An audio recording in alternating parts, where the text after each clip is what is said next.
Ó, primeiro eu vou agradecer vocês por estarem aqui. Saímos daqui super tarde, já voltaram logo de manhã. Obrigada. A gente vai ter hoje o prazer de conhecer o Pedro Costa. Ele viaja a região, né, com esse trabalho de trazer vocês, né, para esse lado do entendimento, né, que muitas vezes as emoções, né, Pedro, que nos tira do caminho. Então, a gente vai iniciar hoje. Eu falei para ele, mas para a gente conhecê-lo, né? E depois nós vamos manter isso lá na escola. Não sei de quanto em quanto tempo a gente vai conversar isso com ele, que ele também tem uma agenda super apertada. Mas a gente vai fazer essa ligação para que o nosso emocional também esteja preparado para tudo que a gente vai iniciar na nossa nova jornada, tá bom? Então, aproveitem com vocês, Pedro Costa. Valeu, obrigado. Pessoal, bom dia para todos. Como a Renata falou, meu nome é Pedro. Hoje eu estou aqui para compartilhar um pouco de conhecimento neurocientífico, tá? Parece uma palavra difícil, mas basicamente o que eu vou compartilhar com vocês aqui hoje é como o cérebro de vocês funciona, tá? Principalmente quando vocês estão ali apresentando, sendo assistidos, sendo julgados. E hoje eu vou ensinar algumas técnicas para vocês lidarem com isso de uma forma mais leve, ficarem mais tranquilos em cima do palco. E eu tenho certeza que todos vocês vão aproveitar o conteúdo aqui hoje. Eu vi que tem pessoas de muitas idades diferentes, então eu vou tentar usar uma linguagem simples, não vou usar uma linguagem muito técnica, até porque se eu falar sobre vias mesolímbicas dopaminérgicas, ninguém vai entender nada, né? Então acho melhor eu não falar isso. Em um momento ou outro, quando eu vou falar de um artigo científico, talvez eu precise usar uma palavra mais difícil, porém, não se apegue nessa palavra, se apegue na mensagem, porque é muito fácil de entender, tá? Mas eu vou evitar ao máximo usar termos técnicos para não confundir nenhum de vocês. Tudo bem? Então, só me apresentando aqui, isso aqui é um pouquinho do meu currículo para explicar para vocês o que eu faço, o que eu estudo. Eu me formei em Neurociência e Comportamento pela PUC do Rio Grande do Sul, no Instituto do Cérebro. A neurociência é a ciência que estuda as conexões entre mente, cérebro e corpo, tá? Então é isso que vocês vão aprender um pouquinho aqui hoje. Eu também fiz um curso de psicologia para o alto rendimento esportivo e corporativo no Barcelona da Espanha. Não sei se tem algum torcedor do Real Madrid aqui. Se tiver, eu espero que você não fale que torce para o Real Madrid, tá? Porque lá na Espanha eu sou Barcelona. Mas esse é um pouquinho das coisas que eu estudei lá. Também fiz um MBA em treinamento, gestão de pessoas e recentemente concluí também uma especialização em neurociência aplicada à produtividade e performance humana. Pessoal, eu mostro o meu currículo aqui só para vocês entenderem que o que eu vou falar com vocês hoje, como eu falei, conhecimento neurocientífico, eu sempre deixo uma frase, que uma vez eu li num livro, e essa frase fala: nenhum homem pode banhar-se 2 vezes no mesmo rio, pois na segunda vez o rio não é mais o mesmo, nem tampouco o homem. Por que eu gosto dessa frase sempre quando eu vou iniciar uma palestra? Pessoal, nessa palestra que vocês vão ter aqui hoje, a minha única intenção é que vocês saiam daqui diferente do que vocês entraram. A minha única intenção é que vocês saiam com conhecimento que dê para aplicar tanto na vida profissional, quando você está dançando, quanto na sua vida pessoal também, para você viver no dia a dia. Então, minha única intenção aqui é que você saia com mais conhecimento do que você entrou pelaquela porta. E, principalmente, que você coloque esse conhecimento em prática, porque tudo que eu vou falar aqui, com certeza, dá para ser aplicado no dia a dia e, consequentemente, você vai ter uma qualidade de vida melhor. Isso não é a opinião do Pedro, isso é uma opinião da ciência, que, inclusive, são esses os 2 avisos que eu quero trazer para vocês, tá, pessoal? Primeiro que eu estou aqui para compartilhar conhecimento, eu não sou professor, então eu não gosto do termo ensinar, mas sim compartilhar conhecimento, tá? E todo o conhecimento, tudo que vocês vão ver nessa palestra aqui hoje, são conhecimentos científicos, tá? Eu acredito que nenhum neurocientista trabalhe omitindo opiniões ou emitindo opiniões. Então, eu não vou falar para vocês o que eu penso ou o que eu acho que funciona. Absolutamente 100% do meu trabalho tem respaldo científico, tem validação científica, que eu vou mostrar para vocês mais para frente. Por que eu particularmente gosto de falar sobre ciência? Eu trago o Miguel Nicoleles, que é o principal neurocientista brasileiro hoje no mundo, o nome dele é muito em evidência hoje, que ele fala que o papel da ciência, da verdadeira ciência, não é escrever e publicar papers, que são artigos científicos, e nem ganhar prêmio Nobel. O papel da verdadeira ciência é melhorar a qualidade de vida do ser humano. Pessoal, eu tenho certeza que o que vocês vão aprender aqui hoje vai melhorar a qualidade de vida de vocês. Eu já fiz essa palestra em muitas empresas, em muitos clubes de futebol, que é onde eu atuo mais. Empresas, só para vocês terem ideia, eu palestrei no Google em São Paulo, eu palestrei na Lenovo, eu palestrei na Intel, justamente levando esse conhecimento que eu estou trazendo aqui para vocês hoje, tá? Então, outro e último aviso é que todos os artigos que eu vou mostrar para vocês, todos eles são retirados da PubMed, tá? PubMed é um site americano, que é a principal biblioteca americana de artigos científicos, tem mais de 11 milhões e meio de estudos científicos lá, tá? E como eu falei, todo esse trabalho tem respaldo científico, que é basicamente ter apoio, base, garantia fornecida por evidências, estudos e pesquisas, tá? Então, assim, tudo que vocês vão ver hoje, pessoal, funciona. Não é achismo, não é opinião, e vocês vão ser os maiores beneficiados com esse conteúdo aqui hoje. Então, vamos para a parte prática, chega de falar de avisos. Hoje o tema é controle emocional. Acredito que depois da pandemia esse tema ficou muito em evidência. Todo mundo hoje quer aprender a controlar as emoções, quer aprender a sentir emoções melhores. Hoje eu vou mostrar para vocês como que vocês vão fazer isso. Para a gente começar a falar sobre controle emocional, eu vou começar com uma parte muito prática, que é um dilema. E esse dilema, pessoal, não tem resposta certa, não tem resposta errada. A única coisa que nós vamos fazer aqui é começar a trabalhar o teu cérebro no que nós chamamos de tomada de decisão. Tem pessoas aqui que devem acreditar que a gente toma decisões emocionais, tem pessoas aqui que vão falar, não, eu tomo decisões mais racionais, e eu vou mostrar para vocês como que o cérebro de vocês funciona exatamente agora, tá? Vamos lá. O que vocês estão vendo aqui, pessoal, é um dilema muito famoso. Esse dilema foi criado na época de 70, tá? E esse dilema, ele foi muito estudado na filosofia e recentemente a psicologia e a neurociência também tem estudado e vocês vão entender qual que é o dilema. Pessoal, você que está vendo essa foto, você é aquela pessoa que está do lado de uma alavanca. Tem um trem seguindo em linha reta. Se este trem permanecer em linha reta, ele vai atropelar 5 pessoas que você não conhece. Detalhe, você não conhece nenhuma dessas 5 pessoas. Se você puxar a alavanca, o trem vai desviar a rota e ele vai atropelar apenas uma pessoa.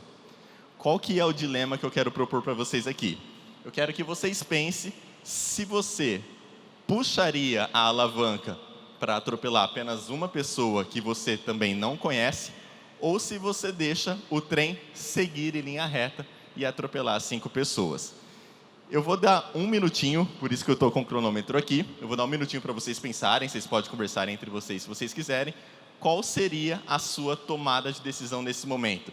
Você puxa a alavanca para o trem mudar a rota, ou você não puxa a alavanca e deixa o trem seguir a linha dele normal?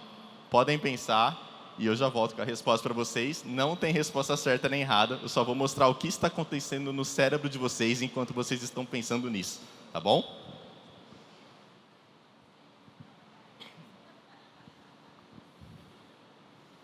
E, pessoal, não vale falar que vai mudar alguma coisa, que vai correr, desamarrar as pessoas, porque não tem como, tá? Não tem como trapacear nesse dilema. É simplesmente puxar a alavanca ou não puxar a alavanca.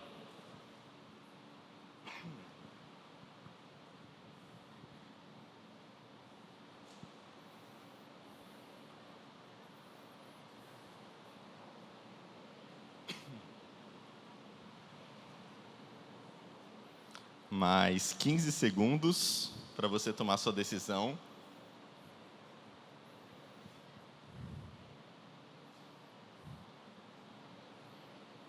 5, 4, 3, 2, 1. Pessoal, vamos lá. Então, antes de perguntar a resposta para vocês, hoje nós temos muitos estudos feitos através de eletroencefalograma, onde a gente mede a atividade elétrica de uma pessoa quando a gente pede para ela responder esse dilema. Então, hoje nós temos estudos robustos mostrando o que aconteceu no teu cérebro enquanto você estava tomando essa decisão. Levanta a mão aqui, por gentileza, quem puxaria a alavanca para salvar as 5 pessoas? Levanta a mão e deixa ela levantada por 5 segundos.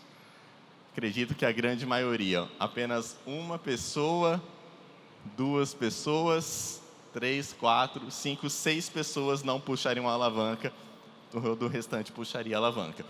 Provavelmente, você que decidiu puxar a alavanca, você está tendo um raciocínio básico, salvar o máximo de pessoas possível, concorda? Você não conhece as 5, você não conhece uma, então você vai tentar salvar essas pessoas. Mas vocês viram que tiveram pessoas aqui que não puxariam a alavanca, isso não significa que essas pessoas são más, muito pelo contrário, eu vou explicar para vocês o que isso aconteceu, tá?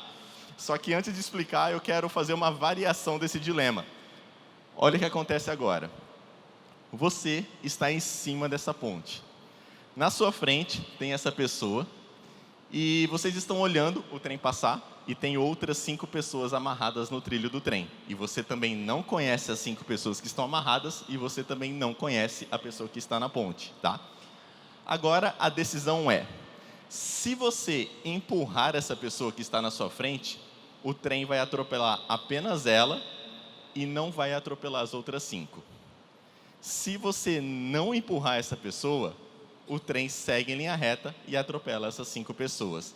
Então agora é a mesma coisa daqui, porém um pouquinho diferente. Em vez de você puxar uma alavanca, você tem que empurrar uma pessoa.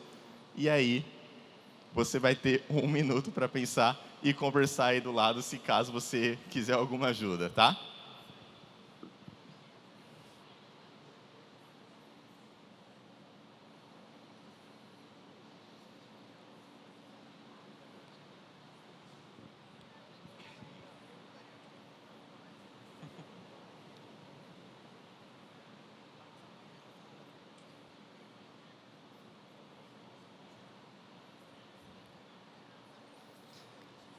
Vamos lá, pessoal, mais 30 segundos.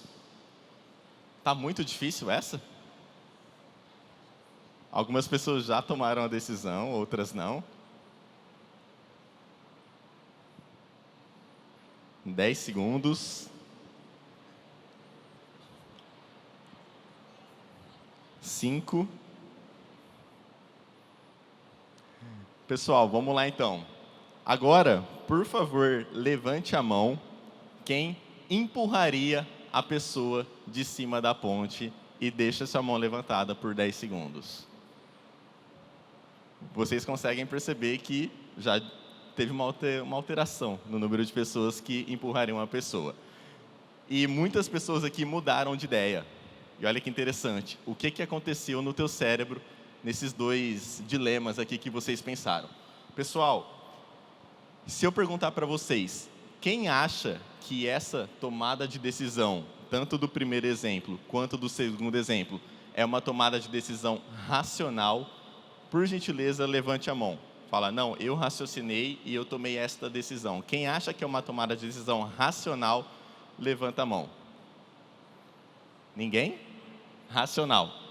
Racional 1, 2, 3, 4, 5, 6, 7, 8, 9. 9 pessoas acham que é uma tomada de decisão racional. O restante acredita que é uma tomada de decisão emocional, certo? Então, beleza. Pessoal, o que acontece no teu cérebro quando você está pensando nesse dilema? Eu mostro para vocês aqui agora. Quando você está raciocinando, você tem uma ativação muito maior de certas estruturas cerebrais, como o córtex pré-frontal ventromedial e o córtex órbito-frontal. Isso aqui não é uma aula de neuroanatomia, como falei para vocês, não vou falar a linguagem técnica, mas o que essas estruturas cerebrais fazem no nosso cérebro? Elas são responsáveis por carregar emoções em nossas tomadas de decisão.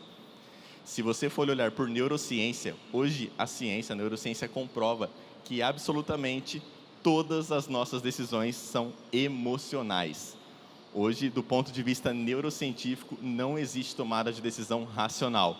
Pedro, mas eu pensei, eu raciocinei, eu demorei, eu pensei, raciocinei e eu tomei a minha decisão. É uma decisão racional. Você pode raciocinar qual é a melhor tomada de decisão, mas a tomada de decisão em si tem um peso emocional muito maior. Ela é sempre emocional. Desde a roupa que você usou para estar aqui hoje, desde o caminho que você fez até aqui, para quem dirige, Tudo isso são decisões emocionais no nosso cérebro.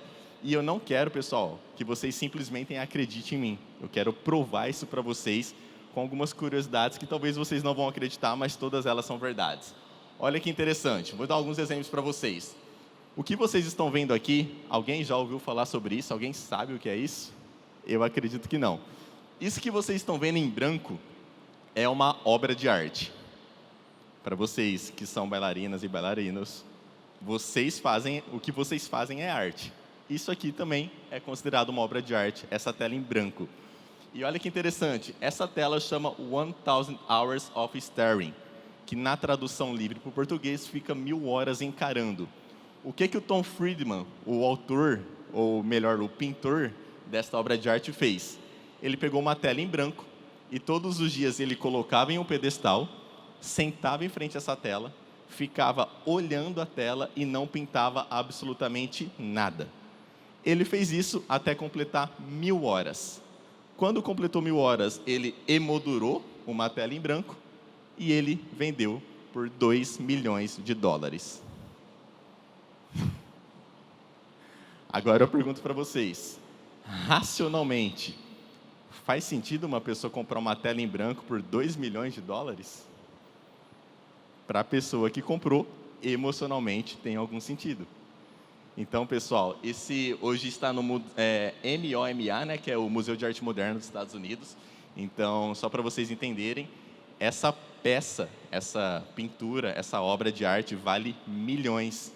E é uma obra de uma tela simplesmente em branco, tá? Então, agora vocês estão começando a acreditar que o cérebro é um pouco emocional, né? Se vocês acharem isso surpreendente, acredito que o próximo vocês vão achar ainda mais surpreendente. Olha que interessante. O que vocês estão vendo aqui é um pianista chamado John Cage.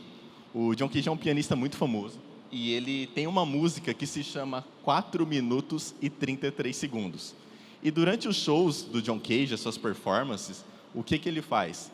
Ele para o show dele, ele fica 4 minutos e 33 segundos em silêncio e depois ele volta a tocar as suas músicas e seguir com o seu show.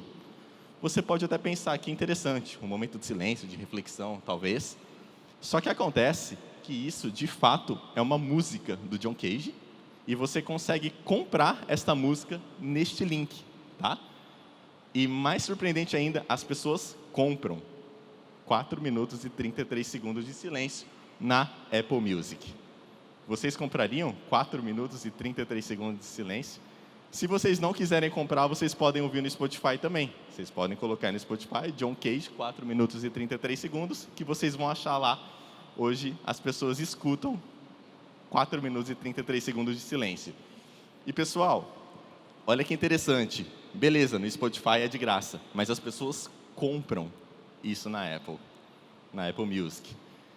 Racionalmente, faz algum sentido? Provavelmente não. Então, pessoal, eu quis provar para vocês com esses dois exemplos óbvios, né, um pouco grotescos, para vocês verem o quão emocional é o nosso cérebro. Quando você está no palco dançando, você é tomado por suas emoções. Por isso que hoje nós vamos falar sobre controle emocional. Hoje vocês vão aprender a controlar essas emoções para tomarem melhores decisões. Então, aqui é só para vocês verem como o cérebro humano funciona. Eu trouxe aqui 2 frases de 2 professores que eu tive na pós-graduação.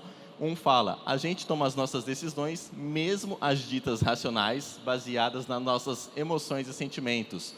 E esse outro professor diz que a gente toma muitas decisões, se você for olhar por neurociência, todas as nossas decisões estão muito lastreadas em emoções. Então, pessoal, mais uma vez, isso não é achismo, isso é ciência, tá? É como a mente humana, é como o cérebro funciona. Então, aqui hoje vocês vão aprender como lidar um pouco com essas emoções. E como que vocês vão fazer isso? Primeiro, deixa eu explicar por que nós somos seres humanos tão emocionais. Hoje, estima-se que nós temos 86 bilhões de neurônios em nosso cérebro, tá?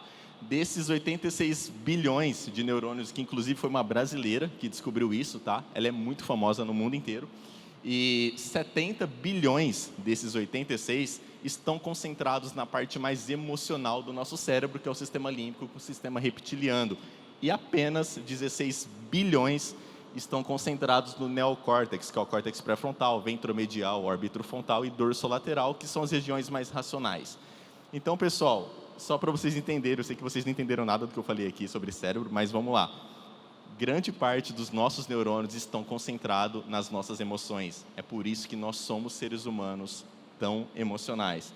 Até quando você faz uma compra no shopping, você é tomado pela sua emoção. Inclusive, o Prêmio Nobel de 2002, vencido pelo Daniel Kahneman, ele comprovou isso, que as pessoas tomam decisões emocionais até quando estão ganhando ou perdendo dinheiro, tá? Então, isso é muito interessante. Mas vamos lá, como que a gente cuida dessas emoções, né? Então, vamos para a parte prática, vamos para o que realmente interessa.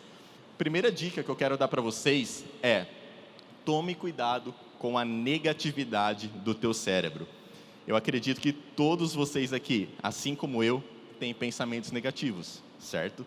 Se alguém que falar eu nunca tive um pensamento negativo, me procura ali que eu vou estudar o teu cérebro lá em Ribeirão, tá? Porque todo ser humano tem pensamento negativo, isso é absolutamente involuntário e inconsciente, é sem que você queira, sem que você perceba, os pensamentos negativos acontecem. Por que esses pensamentos negativos acontecem? Por isso é uma questão de sobrevivência da nossa espécie, tá? Esse estudo aqui, publicado em 2019, comprovou que todo ser humano tem pensamento negativo e isso é uma coisa boa. Isso deixa o nosso cérebro mais atento, deixa o nosso cérebro vivo. Que nos trouxemos aqui hoje foi essa negatividade. Aí tem toda uma questão que eu não vou explicar para vocês porque é um pouco complexo, mas deixa eu explicar para vocês como que isso funciona no cérebro de vocês. Pensa da seguinte forma. Pensa que todos vocês moram aqui em Matão ou aqui na região e vocês têm uma vizinha. Pensa que essa vizinha de vocês, pessoal, ela trabalha em uma empresa faz 5 anos e todos os dias que ela vai para o trabalho, ela vai de ônibus e ela pega um ônibus subindo a rua dela. Ela sobe a rua que vocês moram, ela chega no ponto de ônibus, ela pega o ônibus e vai para o trabalho e ela faz esse trajeto há 5 anos. E nesses 5 anos nunca aconteceu nada. Sempre ocorreu tudo bem, ela sempre pegou o ônibus, sempre chegou no trabalho, trabalhou e voltou para casa. Faz 5 anos que ela faz isso. Se nós fizermos a conta de segunda a sexta, de segunda a sábado, ela fez esse caminho provavelmente 1000 vezes. E nunca aconteceu absolutamente nada. Agora, pensa que essa sua vizinha, amanhã, hora que ela sair do trabalho e subir a rua para pegar o ônibus, ela sofre um assalto no meio do caminho. E ao sofrer um assalto, ela vai passar por uma experiência muito negativa. E aí, provavelmente, ela vai fazer boletim de ocorrência e tudo mais, e depois vai voltar para casa. Depois de amanhã, eu quero que vocês pensem. Vocês acham que essa vizinha de vocês vai querer pegar o ônibus no mesmo lugar ou vai querer mudar o caminho? Quem acha que ela vai querer mudar o caminho, por favor, levanta a mão. Olha que interessante. 1000 vezes, nada aconteceu. Uma vez ela foi assaltada.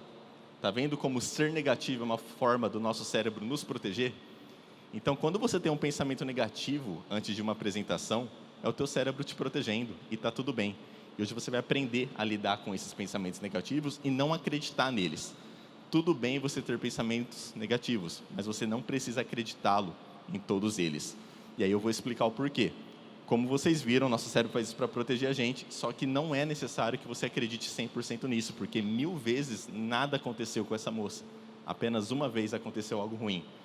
Quantas vezes, por exemplo, vocês, durante uma performance, erram um passo ou erram alguma coisa dentro da coreografia e você fica focando naquele erro e esquece de tantas coisas boas que você fez durante a mesma apresentação, só que aquele erro fica na sua cabeça.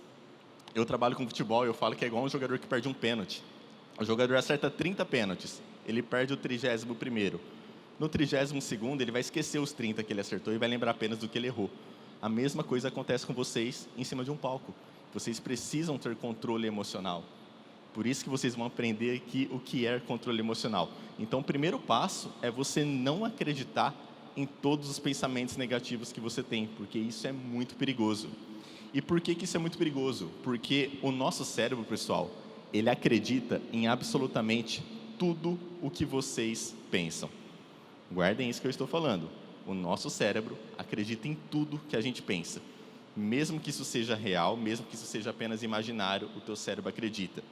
Se eu pedisse para fazer um teste, eu não vou pedir porque seria sacanagem, mas se eu pedir para vocês, por exemplo, fechem os olhos de vocês, imagine a mãe de vocês numa cama de hospital, lutando pela vida, nesse momento você começa a ficar triste, porque o teu cérebro começa a acreditar nisso.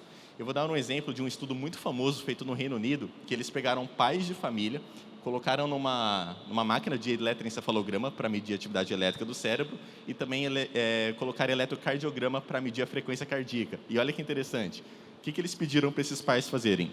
Fecharem os olhos e imaginarem que eles estavam numa praia junto com a mulher e a filha e o filho. E quando o cara começa a fechar os seus olhos e imaginar isso, você vê o batimento cardíaco dele diminuindo, a frequência cardíaca, e a atividade elétrica do cérebro diminuindo também. A gente chama isso de estado de relaxamento. Só o fato dele imaginar que ele está numa praia, ele começa a se sentir mais calmo. Ele começa a se sentir tranquilo, mas ele não está numa praia. Ele está sentado numa cadeira, tendo o seu coração e o seu cérebro mapeados. E olha que interessante isso. Olha o que acontece depois. Propositalmente, o cientista pega e fala assim, ó, ainda com os olhos fechados, pensa que você foi no banheiro e quando você voltou, sua esposa e suas filhas sumiram. E o coração do cara dispara, a atividade elétrica do cara dispara também, porque ele começa a entrar numa situação de pânico. Só que isso também não está acontecendo. Ele permanece sentado numa cadeira. E aí o cientista pega e fala, ó, não, tá tudo bem, você olhou para o mar, as duas estão lá brincando na areia, e aí o cérebro dele começa a se acalmar, o coração também. E aí, propositalmente, o cientista pega e fala, agora você olha para o mar e as duas estão se afogando. E esse cara começa a entrar novamente em desespero, o coração dele começa a bater mais rápido novamente. Tudo isso que aconteceu, não aconteceu no mundo real. Só que o cérebro dele respondeu como se tivesse acontecido. E hoje vocês vão ver estudos sobre isso e como isso é muito interessante. Então, não acredite em todos os pensamentos negativos que vocês têm, porque se vocês acreditar, de fato, o cérebro de vocês vai achar que tudo aquilo está acontecendo. Então, é uma primeira dica aqui para vocês, tá? Vamos lá. Se eu não cuidar desses pensamentos, dessas emoções negativas, o que pode acontecer no teu cérebro e com a tua saúde? Você corre mais risco de ter doenças ligadas ao estresse, porque o teu sistema imunológico para de funcionar. Você tem mais risco de ter gripes e resfriados. Você tem mais chances de ter depressão e ansiedade, doenças cardiovasculares e doença de Alzheimer, simplesmente por acreditar em muitos pensamentos negativos. Então, tomem muito cuidado na hora que vocês têm pensamentos negativos. Não acreditem em todos, tá? E olha que interessante, qual que é o segundo passo? Aprenda a dominar os seus pensamentos e não ser dominado por eles. Pessoal, isso aqui é muito interessante e é isso aqui que vocês vão guardar para o resto da vida de vocês nesse trabalho aqui de hoje. O que diz a ciência hoje? Que pensamento gera sentimento, que gera ação. Então, eu tenho um pensamento, isso gera um sentimento, isso gera uma ação. Lembra do cara lá que foi estudado em relação às filhas? Ele tem o pensamento que elas estão se afogando, gera um sentimento de desespero, que gera uma ação do coração disparar. Isso é como o nosso corpo, a nossa mente funciona. Por que eu estou falando isso? Eu quero trazer uma história muito interessante de uma brasileira que se formou em Harvard e essa mulher é simplesmente fantástica, a história dela. O que aconteceu com a Débora? A Débora se formou em medicina aqui no Brasil, na USP, em São Paulo. E durante toda a graduação de medicina da Débora, a menor nota dela foi um 8,5. Fazendo medicina na USP, a menor nota dela foi um 8,5, tá? O que aconteceu? Por conta dessas boas notas dela, era 9, 10, 9, 10, ela ganhou uma bolsa para fazer a residência dela em Harvard. E ela foi para Harvard fazer a residência dela. Chegando em Harvard, o que aconteceu?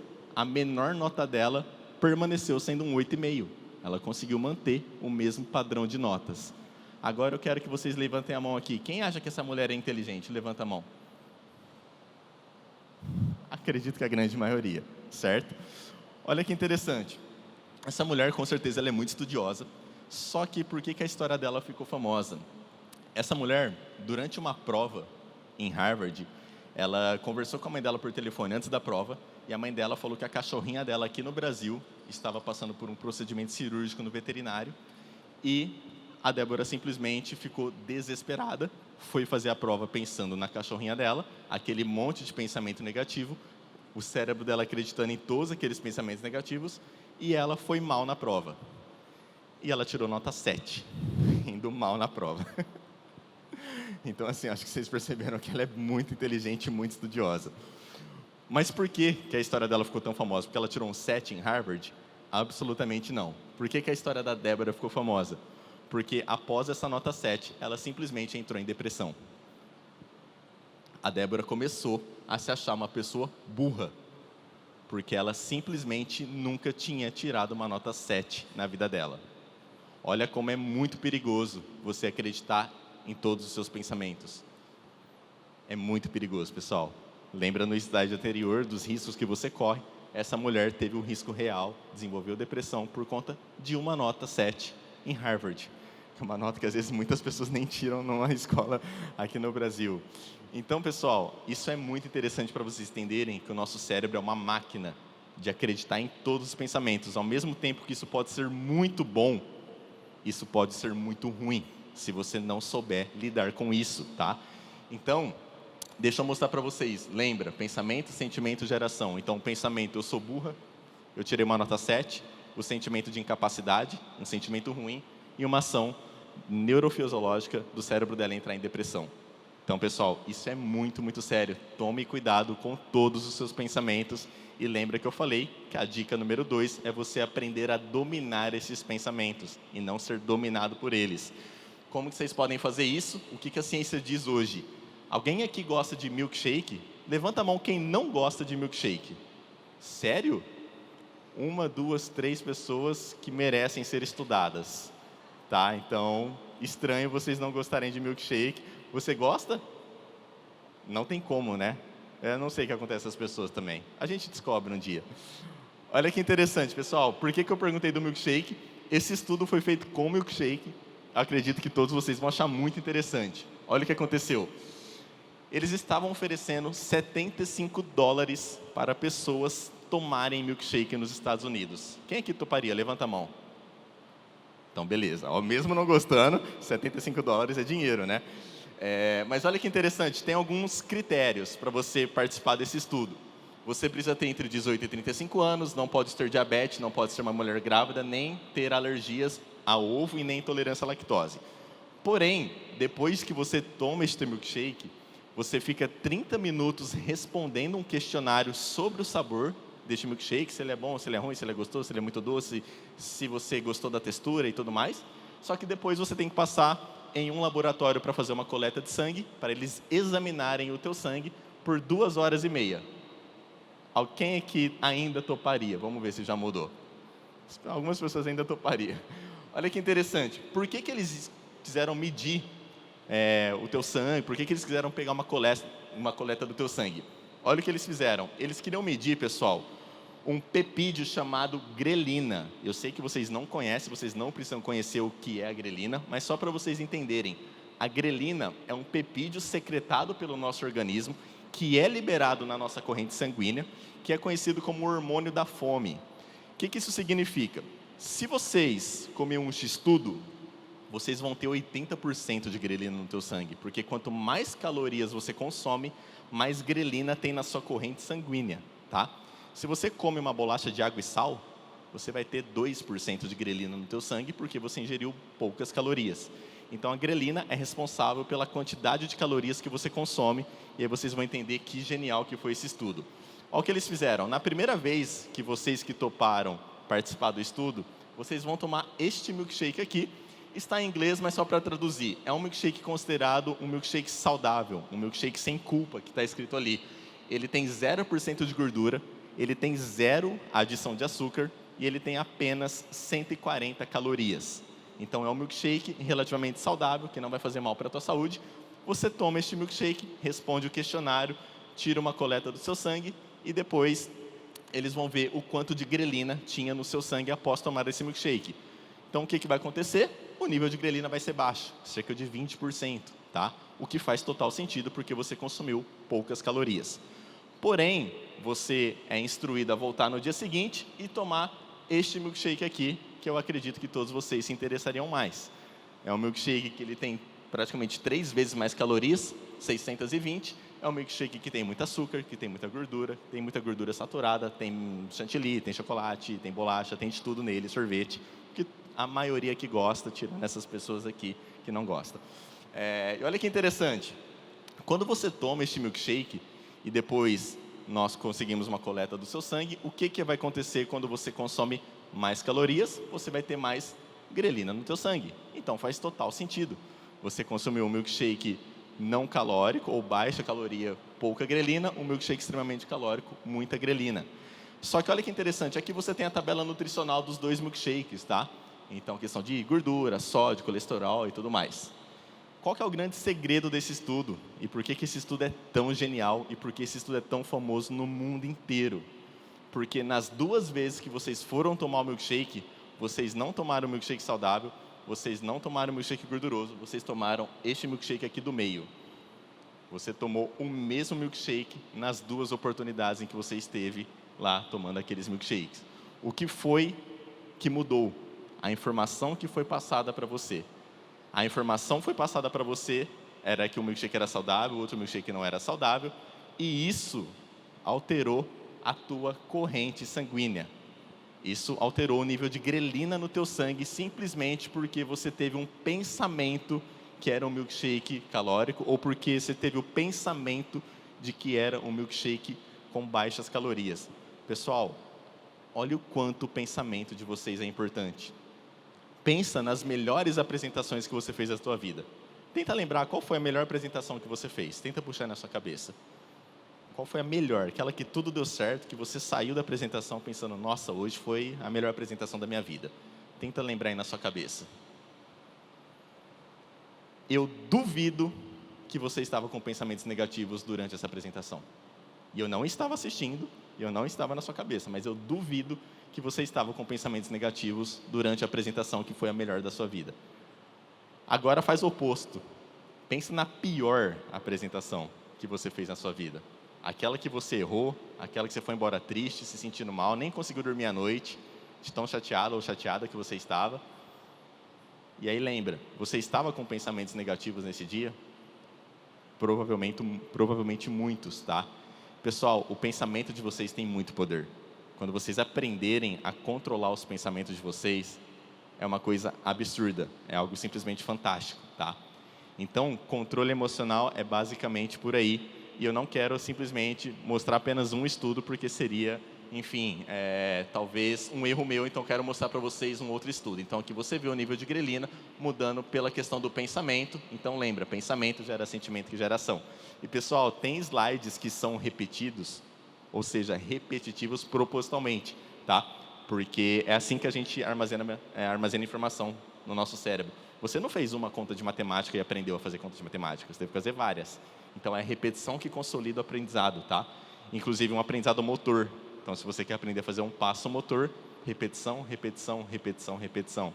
Se você está estudando para uma prova, repetição, repetição, repetição. É apenas com a repetição que você consolida a informação no teu cérebro e aprendizado, tá? Lembra lá da conta de matemática. Hoje você sabe fazer conta de mais ou menos, adição, subtração, só que você tem que fazer várias para aprender.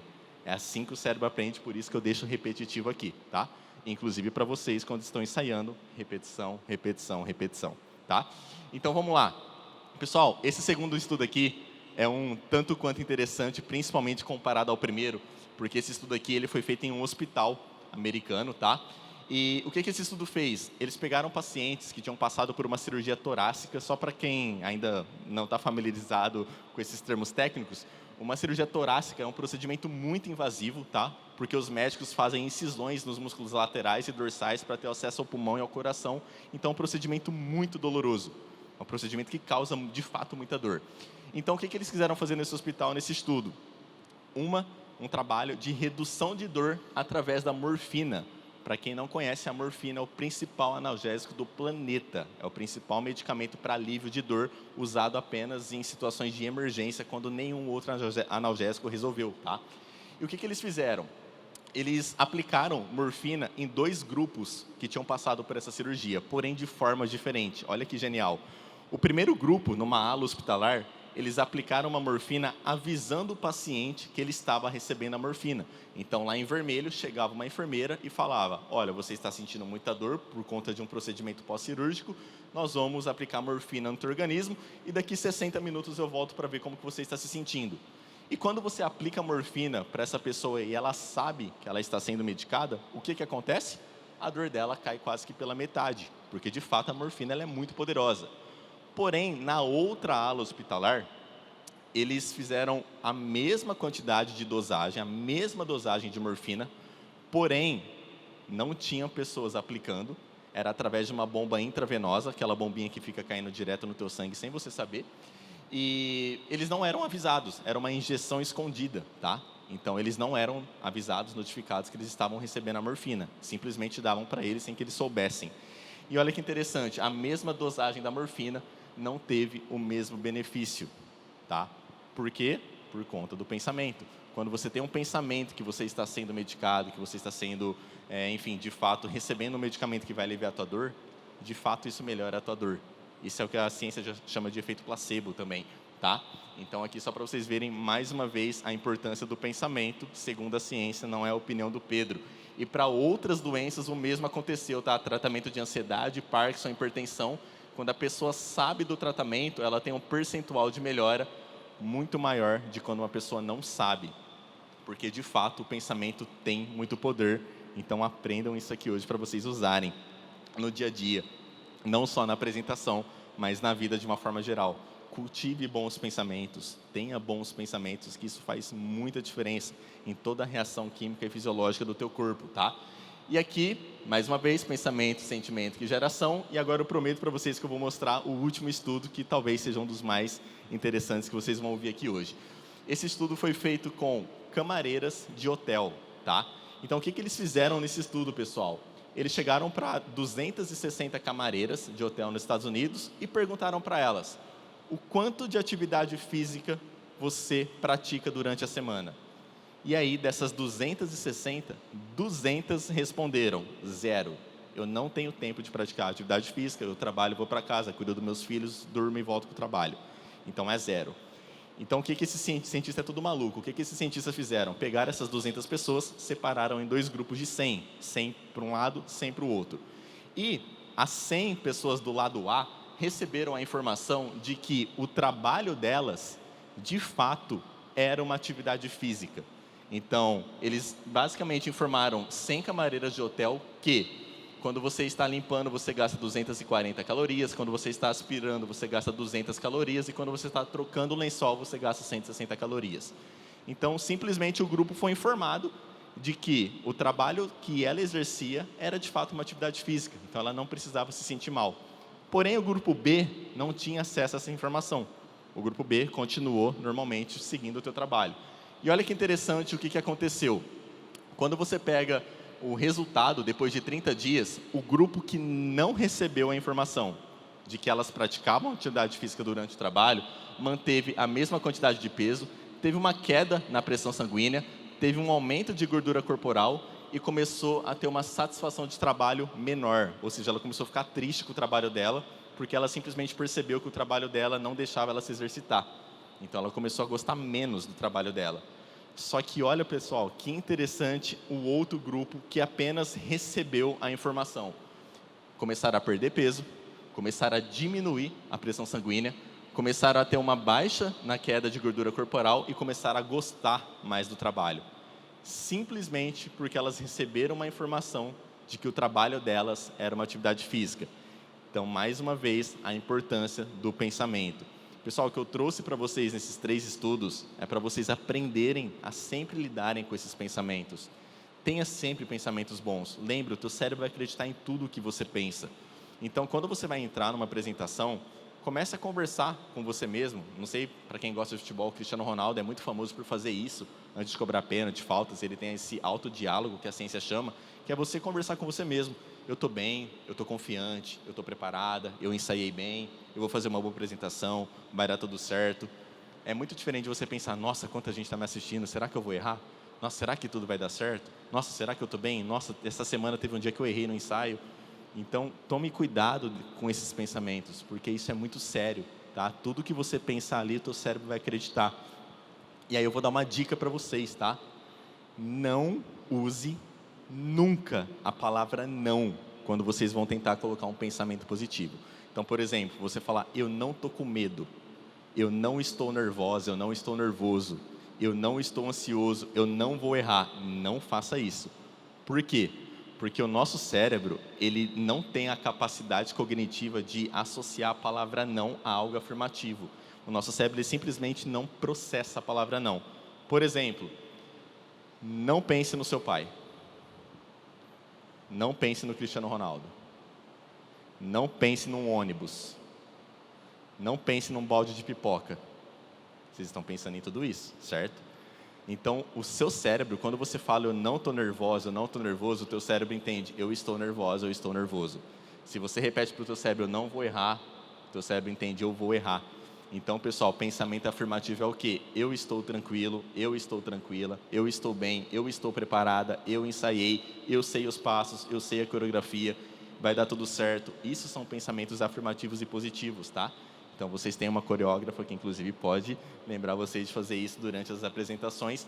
E uma dica, fazem no ensaio também, que vocês vão ver o resultado acontecendo no ensaio, e isso vai dar mais confiança ainda para vocês fazendo durante a apresentação. Tudo bem? Então, estamos caminhando para o final aqui, então guardem muito bem isso. Pensamento gera um sentimento que gera uma ação, tá? E aí, o que nós vamos fazer agora? Eu quero perguntar para vocês se vocês gostariam de ter os benefícios abaixo, que eu vou mostrar, todos eles cientificamente validados na sua vida, e aí vocês vão me responder se vocês gostariam ou não, e aí a decisão é com vocês. Vocês gostariam de reduzir estresse e ansiedade no cérebro de vocês? Acredito que todo mundo aqui sinta isso, né? Todo mundo aqui é um ser humano normal, saudável, então é normal ter estresse e ansiedade. Só deixa eu fazer um parênteses, pessoal. Hoje, a internet demoniza muito a ansiedade, até porque o Brasil é o país mais ansioso do mundo, segundo a Organização Mundial de Saúde. Porém, entendam que a ansiedade não é 100% ruim, tá? Não acreditem no que falem na internet que, nossa, ansiedade é o pior sentimento do mundo. Muito pelo contrário. Você ter um pouco de ansiedade é uma coisa boa para o teu cérebro. Porque um pouco de ansiedade aumenta os níveis de acetilcolina no teu cérebro, que te deixa mais concentrado, que te deixa mais focado, tá? Então, a ansiedade não é necessariamente ruim. Ansiedade é simplesmente um sentimento que você sente antes de fazer algo que você gosta. Então, por exemplo, você fazer uma apresentação, você vai ficar um pouco ansioso, porque você gosta disso, tá? É absolutamente normal. Então, a ansiedade não é 100% um sentimento ruim. A ansiedade só é ruim quando ela se torna um transtorno, que é uma outra história. Mas você ficar ansioso por uma apresentação, você ficar ansioso porque o seu pai e sua mãe estão te assistindo, ou o seu namoradinho, ou a sua namoradinha, tá tudo bem. A ansiedade é um sentimento natural que todo ser humano sente, tá? Não acreditem em tudo que a internet fala. Mas é claro que baixar a ansiedade, porque o excesso de ansiedade faz mal, e vocês também conseguem aumentar a confiança e o foco, melhorar a resiliência, a capacidade de lidar com adversidades e desenvolver uma mentalidade mais positiva e proativa. Então, segundo estes 4 estudos aqui, você consegue ter esses 4 benefícios aplicando apenas uma coisa na sua vida, que eu vou falar para vocês aqui agora. Pessoal, eu falei para vocês lá no começo que eu fiz uma palestra no Google e eu fui lá falar justamente sobre isso, tá? Isso é muito, muito interessante. Se vocês de fato aprenderem isso aqui, eu garanto que a vida de vocês vai definitivamente mudar. Então, o que é que você precisa fazer para ter esses 4 benefícios? É simplesmente aprender um pouco mais sobre estoicismo. É uma palavra difícil, calma, mas é muito fácil de entender. Alguém aqui já ouviu falar sobre filosofia estoica? Levanta a mão rapidinho, só para eu ter uma ideia. 1, 2, 3, 4, 5, 6, 7, 8, 9, 10, 11. Perfeito. Pessoal, para quem nunca ouviu falar do estoicismo, da filosofia estoica, a filosofia estoica, enfim, ela floresceu na Grécia Antiga, na Roma Antiga, mas eu não vou dar aula de filosofia aqui, muito pelo contrário. Eu quero simplesmente que vocês aprendam o que a ciência fala que é eficaz no estoicismo para a tua saúde mental e para o teu controle emocional, que é o que vocês estão aprendendo aqui hoje. Basicamente, a filosofia estoica é você aprender a usar a sua atenção seletiva para situações que estão no seu controle e você simplesmente não gastar a tua energia, o teu foco para situações que estão fora do seu controle. Pessoal, pensa, existem situações que podemos controlar, existem situações que não podemos controlar. O que a ciência nesses estudos fala é que você tem que usar a tua atenção seletiva para focar no que está no seu controle. Mas deixa eu explicar o que é atenção seletiva primeiro, tá? O nosso cérebro tem vários níveis de atenção, vários tipos de atenção contínua, atenção alternada, atenção seletiva. O que é atenção seletiva? Só para vocês entenderem e nunca mais esquecerem. Deixa eu ver quanto tempo faz que nós estamos aqui. Faz 49 minutos e até agora vocês não estavam prestando atenção no dedão do pé de vocês. E agora vocês estão. Vocês não estavam prestando atenção na respiração de vocês. E agora vocês estão. Eu acho que vocês também não estavam prestando atenção na roupa de vocês tocando o corpo de vocês. e agora vocês estão. Isso é atenção seletiva. É você propositalmente, voluntariamente, colocar a sua atenção naquilo que você quer colocar, tá? Isso é atenção seletiva. Tudo bem até aqui? Facinho de entender? Então, o que é o estoicismo e como você pode usar essa técnica? Pessoal, simplesmente aprendam a não se importar e não dedicar o seu foco para situações que não estão no seu controle. Qual que é o benefício que você tem focando em algo que está fora do seu controle? Tenta falar qual o benefício que você tem quando você se preocupa, por exemplo, com a opinião de quem está te assistindo. Está no seu controle a opinião de quem está te assistindo? Aqui tem 22, 24 pessoas. Imagina se eu estivesse aqui preocupado com o que cada um de vocês está pensando sobre mim. Vocês acham que eu ia conseguir fazer uma apresentação? Agora, imagina você estar num palco e você está preocupado com o que as pessoas estão pensando de você. O que a outra pessoa pensa de você está no seu controle? Você tem algum benefício pensando nisso? Então, pessoal, comecem a aplicar isso na sua vida. Você não controla o que o outro pensa, você não controla o que o outro fala, você não controla como o outro te julga, você não controla tantas coisas que você se preocupa.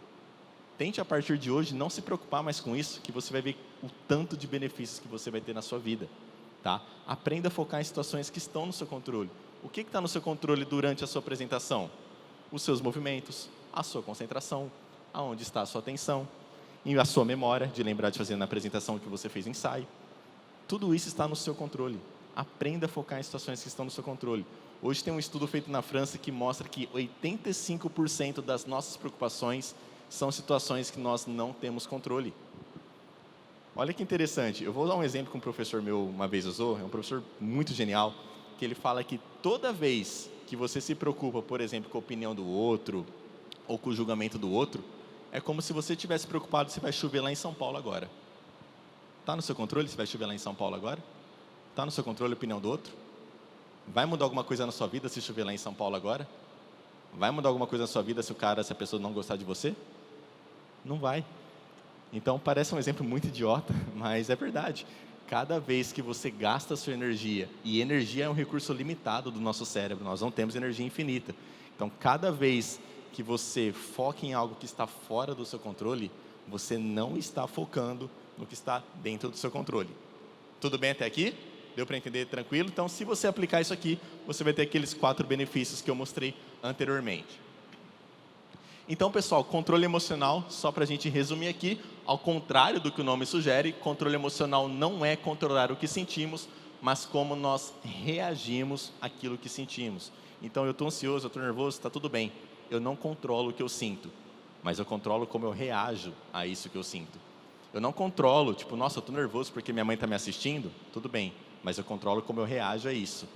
Então, controle emocional não é você controlar suas emoções, isso é absolutamente impossível. Controle emocional é você controlar como você vai reagir àquilo que você está sentindo. Tudo bem? Guardaram isso aí na cabeça de vocês? Tranquilo? Então, beleza. Então, caminhando aqui para o final, eu quero mostrar para vocês o Daniel Amen. Esse é praticamente o principal psiquiatra do mundo hoje. Acredito que ele já está, inclusive, aposentado. Ele faz alguns vídeos para YouTube, Instagram, mas ele não atende mais. E esse cara ficou muito famoso porque ele escaneou 83 mil cérebros. E ele fala que depois de 22 anos de pesquisa e 83 mil cérebros escaneados, a lição mais importante que meus colegas e eu aprendemos é que se pode literalmente mudar o cérebro das pessoas, e quando você faz isso, você muda a sua vida. Você não está preso no cérebro que tem, você pode torná-lo melhor, e a ciência prova isso, tá? Então aqui está o estudo, ali embaixo, que o Daniel Amen comprovou a questão da plasticidade sináptica. O nome neuroplasticidade é mais conhecido hoje na internet. O nosso cérebro é plástico. Então, quando você sair por esta porta, você consegue aplicar isso tudo que você aprendeu e começar a mudar o teu cérebro. Você começa a mudar suas conexões neurais. Você começa a mudar as sinapses do teu cérebro. Você não está preso no cérebro que você tem, você pode mudá-lo a todo momento.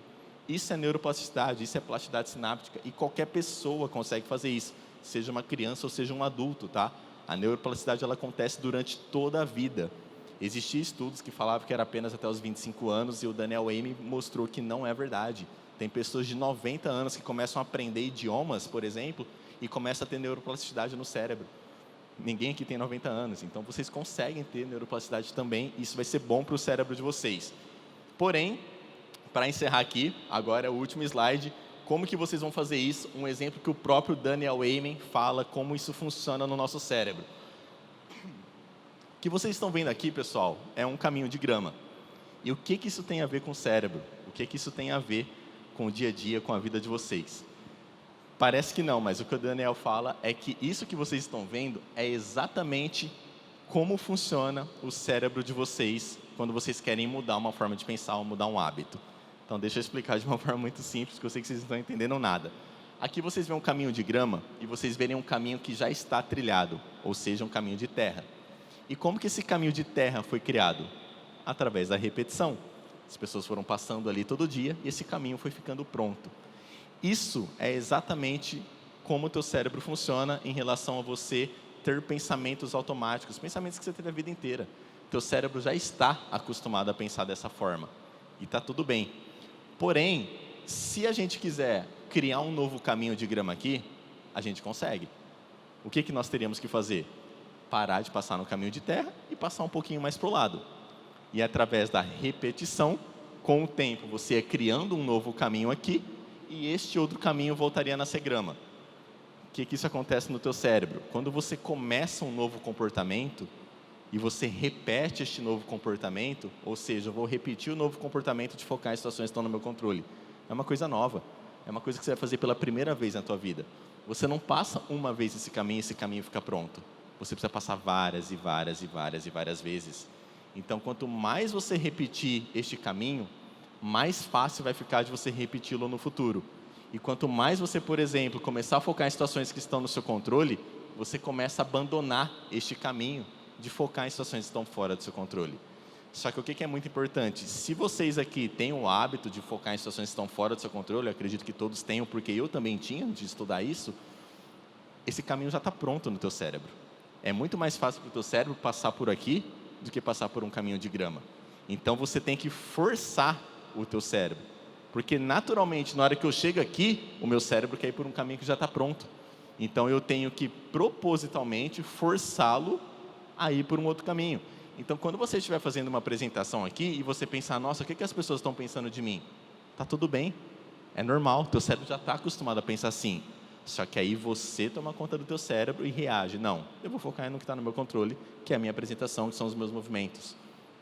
Então, você fazendo isso de novo, e de novo, e de novo, ou seja, repetição, repetição, repetição, você começa a consolidar este caminho. E melhor, depois que você consolida, você estabiliza esse caminho. E ele fica pronto no teu cérebro, tá? Então, pessoal, por exemplo, eu tenho atletas que eu comecei a atender em 2021, que hoje pensam assim. Atletas, inclusive, de seleção brasileira, que eu trabalho, que falam, cara, hoje eu não consigo me importar com o que o outro pensa de mim. Só que lá em 2021 ele conseguia, bastante. Então, pessoal, isso aqui é como o cérebro humano funciona. Isso aqui é como o teu cérebro funciona. É simplesmente um caminho de grama que você tem que passar todo dia para que você adquira um novo comportamento e para que você abandone um outro comportamento. Esqueçam a história que a internet vende que em 21 dias você muda isso. Não é verdade. Quando vocês verem alguém falando na internet, em 21 dias você muda um hábito, em 21 dias você muda o comportamento, não acredite nisso, tá? Tem muitos estudos hoje que comprovam que tem uma variável muito grande entre você conseguir mudar um comportamento em 19 dias ou em 390 dias. A média são 66 dias. Então, assim, não acreditem, em 21 dias eu mudo um hábito. Isso não é verdade, tá? Você não passa 21 vezes nesse caminho e ele fica pronto. São mais e mais vezes necessárias para que esse caminho se consolide no teu cérebro. Tudo bem até aqui? Então, caminhamos para o final. Agora, como combinado com a Renata, eu vou deixar aberto para perguntas. Pela minha experiência, eu sei que muitas pessoas têm vergonha de perguntar, mas também pela minha experiência, depois que uma ou duas pessoas perguntam, todas as outras começam a perguntar também. Então, fiquem à vontade. Você pode perguntar no microfone ou vai ficar com vergonha? Para todo mundo ouvir? Então, beleza. Meu nome é Ana Luísa e a minha pergunta é que, sabe quando você falou da apresentação? Qual foi a melhor, qual foi a pior? Na melhor, eu tinha pensamentos ruins. E na pior também.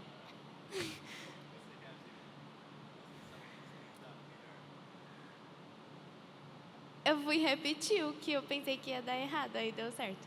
Só que eu não estava segura. Tipo, eu tinha um passo que eu não conseguia fazer. Aí eu estava pensando que ia dar errado. No intervalo eu fui repetir. E ainda deu errado. Só que na hora deu certo. Aí ficou tudo bem. Mesmo na negatividade. Aí na outra, eu não estava muito preocupada com que possivelmente ia dar errado. E deu errado.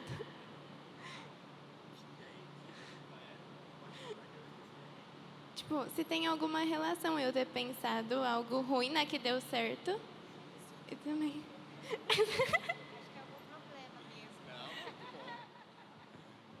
Ana Luísa, muito boa a situação que você passou aqui para nós, porque isso de fato acontece. Isso até com atletas que eu trabalho, às vezes fala, cara, eu estava super nervoso antes do jogo, eu estava muito ansioso, eu estava com um monte de pensamento ruim, eu joguei bem. E tem atletas que falam, nossa, eu estava super confiante, as coisas deram errado. Que aí é o excesso de confiança.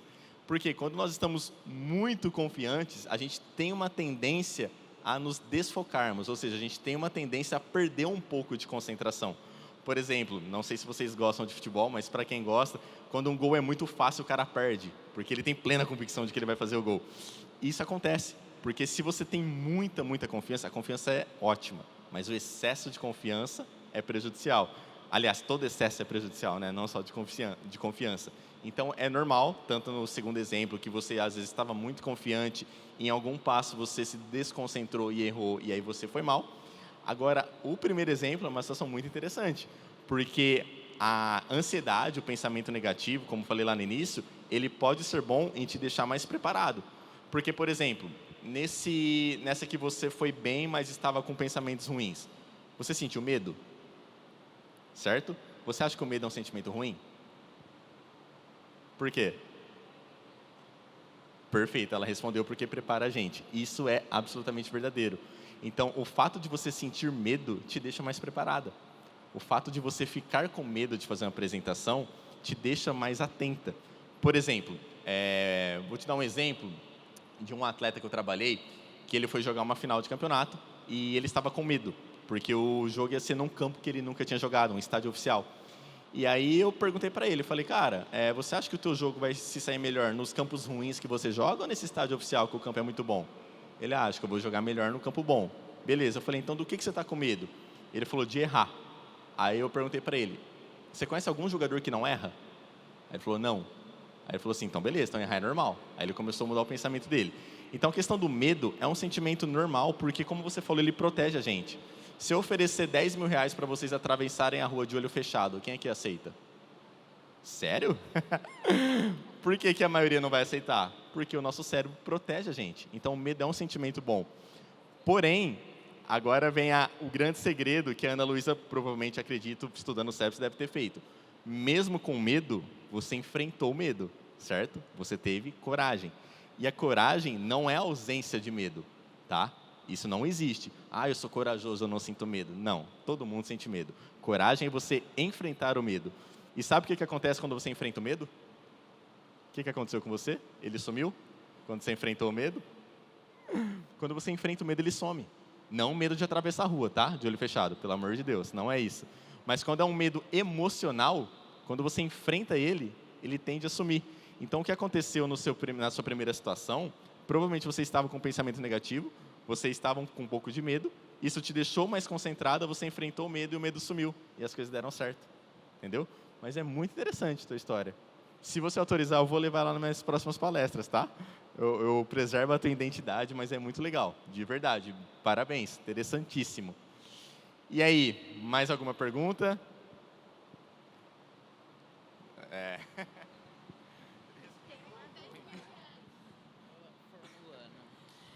A respeito dos caminhos ali que você disse, o cérebro não desaprende as coisas. Quando eu sei que eu não vou tomar o caminho antigo, tipo, tô ali criando um novo caminho, nananana, há essa possibilidade. Criou o caminho novo, ainda tem a possibilidade de eu seguir o antigo. Pessoal, a pergunta do Guilherme foi muito interessante, inclusive quando nós pegamos, por exemplo, estudos com pessoas, por exemplo, viciadas. Pensa que um vício e um hábito são as mesmas circuitarias cerebrais que estão envolvidas, tá? São as mesmas estruturas cerebrais que são trabalhadas. Nós damos o nome de vício para algo que é ruim e o nome de hábito para algo que é bom. Ninguém fala, eu sou viciado em comer saudável. Eu sou viciado em ir na academia. As pessoas falam, eu tenho um hábito de comer saudável, eu tenho um hábito de ir na academia. Só que vício e hábito é a mesma coisa para o nosso cérebro. Por que sua pergunta é muito interessante? Porque quando você pega cérebro de pessoas viciadas, ou seja, uma pessoa que tem um hábito já formado, aquele caminho fica ali o resto da vida dele. Então, assim, por isso que, por exemplo, é muito normal você ver pessoas viciadas tendo recaídas, porque esse caminho não deixa de existir. Ele pode ficar mais fraco, mas ele não deixa de existir. Por isso que você tem que tomar muito cuidado com os caminhos que você cria na sua cabeça. Mas a sua pergunta foi muito boa, porque isso realmente acontece. O caminho fica ali para sempre, tá? Do hábito, ou seja, do vício, né? Eu falei do vício, mas para o hábito é a mesma situação. Então, os caminhos, eles não são abandonados. Porém, é exatamente o que você está vendo aqui. Se você cria um novo caminho, então, por exemplo, eu tomo muita Coca-Cola e eu vou criar o caminho de parar de tomar Coca-Cola. Por exemplo, a minha namorada, incrivelmente, ela conseguiu fazer isso. Eu não consigo. Eu já tentei 1 milhão de vezes parar de tomar Coca-Cola e não consigo. É impressionante. Ela não toma Coca-Cola. Só que na hora que ela sente o cheiro do gás, ela passa mal. Porque ela lembra de quando ela tomava. Então, esse caminho não deixou de existir no cérebro dela. Só que aí ela tem a disciplina de falar, não, eu não vou tomar. E aí entra a famosa disciplina. Você fazer tem que ser constante, exatamente. Tem que ser algo realmente consistentemente. Tem que fazer todos os dias até que você crie de fato isso aí. Mas ele não vai deixar de existir. E para você conseguir isso, você precisa ter motivação. Pessoal, quando eu falo motivação, eu não estou falando empolgação. As pessoas confundem estar motivado com estar empolgado, estar alegre. Você estar motivado é você ter motivos para fazer isso. Por exemplo, a minha namorada, ela tem motivos para não beber Coca-Cola. Então, motivação é você ter motivos para fazer algo. Então, eu tenho motivos para começar a focar em situações que estão no meu controle. Eu tenho motivos para parar de pensar em situações que estão fora do meu controle. Você não consegue fazer nada sem motivação. Tá? Motivação é extremamente interessante, inclusive de estudar para quem gosta desse tipo de assunto. Mas muito boa sua pergunta. O caminho, infelizmente, não deixa de existir. Sim, a ansiedade num grau muito elevado, porque a ansiedade está ligada ao cortisol. Então, assim, o cortisol não é necessariamente ruim, como eu falei, porque ele te deixa mais concentrado e tudo mais. Só que o cortisol está ligado ao estresse e ansiedade. Então, quando você tem muito cortisol, ou seja, altos níveis de cortisol no teu cérebro, ele acaba impedindo a liberação de dopamina. Então, isso te deixa mais ansioso, te deixa mais nervoso. Isso tende a fazer você voltar para o caminho antigo. Por exemplo, uma pessoa viciada, normalmente o que faz ela voltar a beber? Uma frustração, um dia ruim, ou uma situação ruim que ela passou no dia, ela vai lá e fuma um cigarro, ela vai lá e toma uma bebida alcoólica ou usa droga. Então, o estresse justamente faz muito mal por conta disso. Quando é muito estressante ou quando você passa por um sentimento muito ruim, aí você tem que ter um dobro de atenção para você não voltar para o caminho que você está querendo abandonar. Tudo bem? Respondido, Guilherme? E aí, mais alguém? Ninguém? Renata? Não? Nenhuma perguntinha?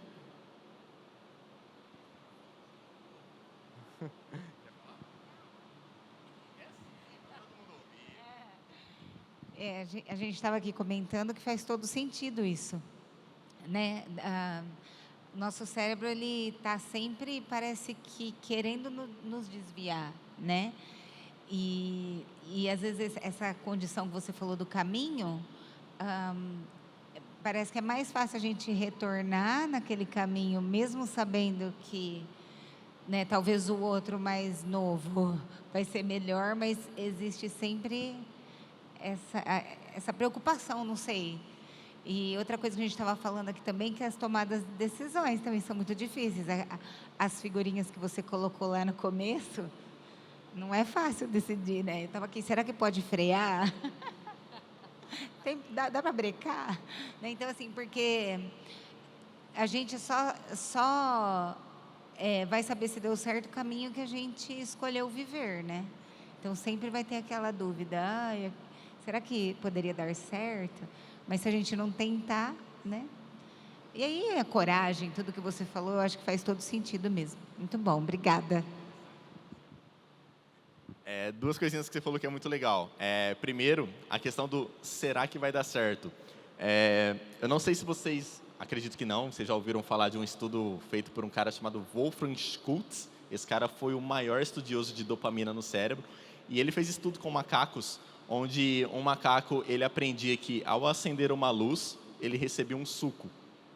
E aí, toda vez que acendia a luz, o cérebro dele se motivava, a dopamina aumentava e ele recebia o suco. Só que o que acontece depois de um tempo?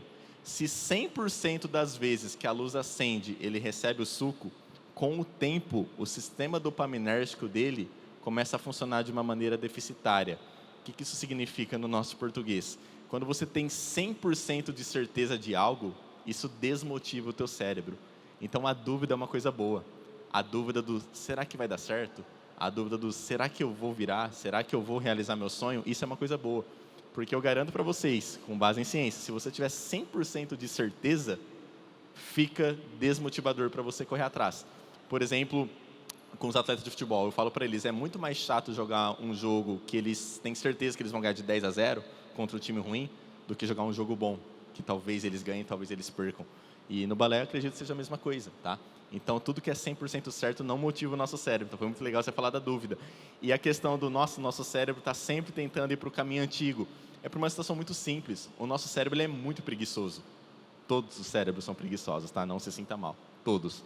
O que o nosso cérebro faz? Ele tenta poupar energia a todo momento. Ele tenta economizar energia a todo momento. Por exemplo, pensa se o teu cérebro gastasse energia toda vez que você escovasse os dentes.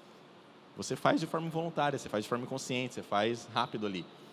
Por exemplo, tem muitos adolescentes aqui que não dirigem, mas pensa o pessoal aqui que dirige. No começo não foi, desculpa a palavra, mas aterrorizante aprender a trocar marcha, pisar no acelerador, ver 3 retrovisores, trânsito, semáforo, e hoje você dirige mexendo no celular, mudando a música do rádio, digitando uma mensagem no WhatsApp. Por quê? Porque o nosso cérebro ele vai automatizando comportamentos para gastar menos energia. Então, isso que vocês viram aqui é um comportamento que o teu cérebro cria para que ele gaste menos energia. E é por isso que ele sempre está querendo voltar para esse caminho. Porque esse caminho vai ser mais fácil para ele. Esse caminho vai gastar menos energia. E eu não falei energia física, tá? Energia metabólica, energia do nosso cérebro. Ele não quer gastar energia nunca. Ele sempre quer poupar energia. Beleza? Foi muito interessante você ter falado isso também. E aí, mais alguma última pergunta? Ótimo. Na verdade, não seria bem uma pergunta, mas tem uma questão com eles, na prática, na sala de aula, que eu costumo falar, gente, o cérebro de vocês boicota vocês, e vem de encontro ao que você acabou de falar. Porque eu dou uma informação que eu vejo de fora no corpo deles. E aí, alguns vão assim, imagina, isso não vai dar certo, isso não vai funcionar, né? E se fecham para esse tipo de correção. E os que são abertos vão lá e tentam e testam. E aí depois, nossa, funciona. Né? Então, é muito interessante esse ponto, porque num primeiro momento as pessoas reagem, às vezes negativamente, a uma nova informação, que é um caminho novo. Né? Então, isso que eu acho que ficou muito interessante do Pedro falar. Né? Não, mas é verdade, isso faz muito sentido mesmo. E, normalmente, eu sempre falo, quando eu faço palestra em clubes de futebol, por exemplo, por eu ter tido alguns atletas que deram muito certo, que chegaram em seleção brasileira, Europa, às vezes os meninos perguntam, nossa, qual que é a melhor qualidade desse jogador? Qual que é a diferença do cara que dá certo? Pessoal, vou ser muito honesto com vocês, e isso não é clichê, tá? Isso é realmente verdadeiro. O que eu vejo dos atletas que mais dão certo, os que realmente conseguem chegar nos objetivos deles, são os atletas que têm mais humildade para aprender. Não falo humildade no sentido financeiro. Humildade para escutar o outro. Humildade para realmente aprender, ouvir o que o outro está falando, seguir orientações. O atleta que eu mencionei da seleção brasileira, se eu ligar para ele, por exemplo, agora, e falar, cara, começa a tomar 4 litros de água por dia, ele nem vai perguntar o porquê, porque ele escuta. Ele tem essa humildade, e é um atleta, assim, disparado que mais deu certo dos que eu trabalhei. Porém, tem menino, sei lá, na Matonense eu não tenho nenhum atleta, mas, sei lá, um atleta na ferroviária, por exemplo, que se eu ligar para ele e falar para ele tomar 4 litros de água por dia, ele vai falar, para quê? Eu não quero. Para que eu vou fazer isso? Então, assim, pessoal, uma dica, assim, e hoje tem muitos estudos que mostram os benefícios que o teu cérebro tem quando você tem essa capacidade de escutar orientações. Principalmente para tantos adolescentes aqui, eu sei que nenhum adolescente gosta de ser chamado de adolescente, tá? Mas, principalmente para os adolescentes, escutem as pessoas mais velhas, tá? porque vocês vão errar menos e vocês vão aprender mais, tá? O cérebro do adolescente ele é diferente de um cérebro adulto.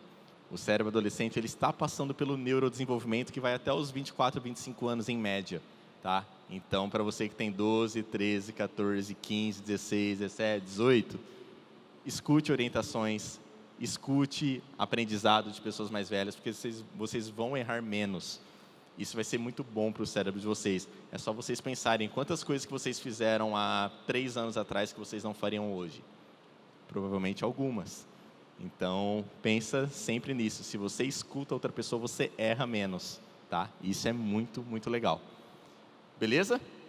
Acho que isso é o que todos os professores sonham ouvir, né? Mas eu não estou falando isso por causa dos professores, é como o cérebro funciona, tá? Neurodesenvolvimento. O cérebro desenvolve até os 25 anos de idade e na adolescência a gente erra muito mais. Posso dar uma rasteira no professor de vocês aqui, já que eu deixei eles felizes? Pergunta para eles quantas coisas eles fizeram com 20 anos que eles não fariam hoje. Pois é, eles também erraram, tá? Eles erraram bastante para aprender. Então, escute com eles para que vocês errem menos. Isso realmente, de fato, traz muito benefício para o cérebro de vocês e para a vida de uma forma geral. Beleza? Alguma pergunta? Ninguém? Nenhuma dúvida? A mais novinha, acho que ele ia perguntar, ela não perguntou. Então, pessoal, aqui eu deixo o WhatsApp se alguém tiver alguma dúvida, eu deixo o Instagram também, se alguém quiser fazer alguma pergunta, ou pelo Instagram, ou pelo WhatsApp, fiquem à vontade. Depois também a Renata, se ela quiser, ela pode compartilhar no grupo do WhatsApp de vocês o meu contato, o meu Instagram, vocês podem perguntar. No Instagram eu confesso que eu demoro um pouquinho mais para responder, porque eu não uso muito, mas no WhatsApp vocês podem perguntar, que aí eu respondo mais rápido. Tudo bem? Nenhuma dúvida? Então, voltando lá na frase do primeiro slide, eu espero que vocês saiam por essa porta diferente do que vocês entraram, mas principalmente aplicando, né? O conhecimento ele é muito interessante, mas tem que aplicar. Conhecimento sem atitude não adianta nada. Então, aproveitem o conhecimento que vocês tiveram aqui hoje, levem para o pai de vocês, para a mãe de vocês. Se eu pudesse dar uma dica de ouro para encerrar aqui, chegue em casa, tenta explicar para a pessoa que mora com você o que você aprendeu aqui hoje, porque na hora que você estiver explicando para essa pessoa, você vai, de fato, consolidar o aprendizado que você teve aqui hoje. Ah, Pedro, eu moro sozinho, não tem ninguém para explicar? Escreve num papel. Escreva num papel, não é no WhatsApp, não é digitar, tá? Você escrever o teu feedback neurológico é diferente de digitar, tá? Então, eu não converso muito com a minha mãe, eu tenho vergonha, escreve num caderninho o que você aprendeu só para você, que se você escrever, eu garanto que você não vai esquecer. Se você não escrever ou não explicar para ninguém, provavelmente com o tempo essas informações vão esvaindo, vão indo embora do teu cérebro. Tudo bem? Beleza? Depois eu vou compartilhar este material, os estudos científicos com a Renata, o PDF, o PowerPoint. E aí, se caso vocês tiverem interesse de procurar sobre o assunto, ler algum estudo que eu mencionei, fiquem à vontade também. Tudo bem? Mais nenhuma dúvida? Nenhuma pergunta? Então, agradecer a Renata por ter convidado, agradecer vocês por terem ficado aqui prestando atenção, agradecer toda a equipe aqui do audiovisual, que sem vocês nada disso aqui ia estar acontecendo. Então, obrigado.